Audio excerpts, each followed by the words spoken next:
doesn't make us the church. Social clubs have a common purpose. The Boy Scouts have a common purpose. The Rotary Club has a common purpose. The church is, get this, a living, breathing, united entity of individuals called together by Christ, in Christ, and with Christ in a special relationship. In other words, the church is all true believers of all time. Pastor did a great job on explaining that as he went through his series in Revelation, if you can remember that far back. If you can't, go to the web.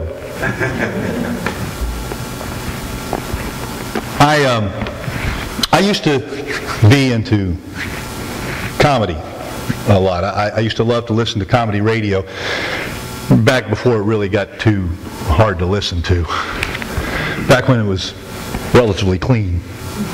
And there was one skit, I can't remember who the comedian was that did it, but it was something that had to do with comparative religions and everything. I've kind of reworked it a little bit, but it went something like this. Two men met on an airplane, and they got to talking with each other. And the one mentioned that he was a Christian. And the other one said, I am too. So they talked a little bit farther, and he said, are you a born-again Christian? I said, well, I am too. I said, are you a born-again evangelical Christian? I said, yes. And said, I am too. He said, are you Baptist? He said, yeah, I'm Baptist. He said, well, I am too. Are you Southern Baptist? Yes, well, I am too. Are you conservative Southern Baptist? Well, yes. Well, I am too. Are you contemporary or traditional? And I said, contemporary. He said, heretic. Seems to me like we end up centering on the things that divide us more than the things that unite us. And the thing is, there's so many things out there that can divide us.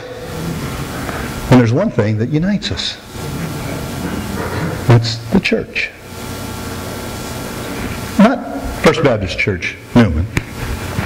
Although I have never seen a more united group in my entire ministry. But the church. How many of you are here for the Good Friday service? Wow, that was awesome. That was awesome. I sat right next to the Presbyterian preacher. Got the holiness one on the other end. It was awesome. It was awesome. The church coming together. Well, the next vital question that must be considered is, whose church is it? Really? Whose church is it? Jesus said, I will build my church. Again, the Greek sentence structure here could read something like this. The church of me. Or more literally, the church of my. In English, we use that word my in a couple of different ways. And sometimes it's hard to tell which way we're using it. And sometimes it's taken wrong when we use it. There's the possessive, which, by the way, is the first usage a baby uses. Mine. How many, you know what I'm talking about. Some of us are still there. That says, this belongs to me. I own it. It's mine to do with as I see fit. Now, a baby doesn't understand all that. They just understand, I want it. The other is the inclusive. It signifies belonging to. As we say, this is my family. This is my church. It says, this is the group with which I am joined together. Now, Jesus makes it very clear at this point that the true, rightful ownership of this new spiritual entity is His and His alone. Amen. He is the one who calls us to Himself. He is the bridegroom. He is the head of the body. Too often in too many churches, people use "my" in an inclusive way, but they think of it more in a possessive way. Oh, don't look at me like you don't know what I'm talking about. You know, groups of people or individuals begin to think that they have the controlling final word on what happens in the church. Now, that may be the pastor, may be the deacons, it may be that dear, sweet, elderly saint who has been here since the beginning of time. Now, I'm not saying that there shouldn't be authority within the local body. The Bible clearly gives us that. What I am saying is that that authority must be kept in proper alignment with the true head of the body, Jesus Christ. The parts of the body got together one day, decided they were going to finally determine which part was the most important. And the head said, well, I'm the most important because I'm the part that thinks and makes the decisions. The heart said, without me, blood wouldn't flow to all the other parts of the body. I am the most important. The eyes said, we are the windows of the soul. We see any danger that is ahead. We should be the most important part of the body. The feet said, without us, the body would never be able to go anywhere. We are the most important. Now, all this time, the neck didn't say anything. The neck just started to have this dull ache. And the ache grew more intense and sharper until the pain was so intense that the rest of the body could do nothing but pay attention to the neck. Now, the moral of the story? If you want to get your way, just become a real pain in the neck. I pray you saw the irony in that little tall tale. Because unfortunately, sometimes that happens.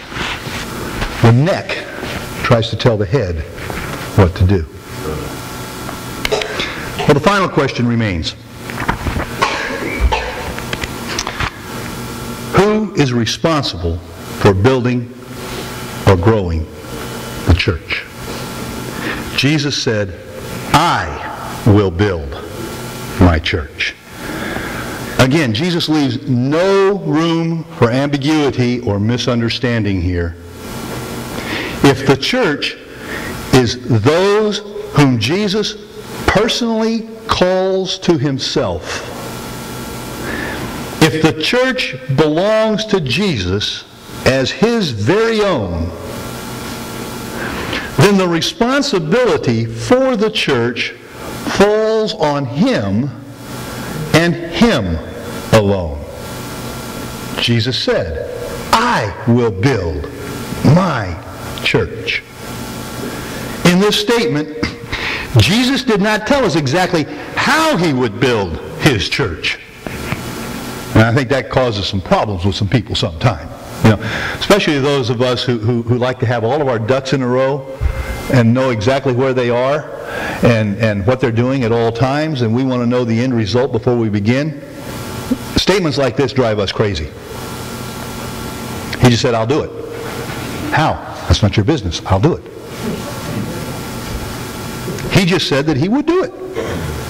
Now, throughout all of his teachings, he did show us how he planned to build the church. Now, just take a look at some of these. First, he expects his disciples to be obedient to his commands. Oh, preacher, you could have gone all day without saying that one. Listen, in John he said, if you love me, you will obey what I command. That's pretty cut and dry. That does not leave too much room for wishy-washy. If you love me, you will obey what I command. Second, he expects us to go and make other disciples. Therefore, go and make disciples of all nations, baptizing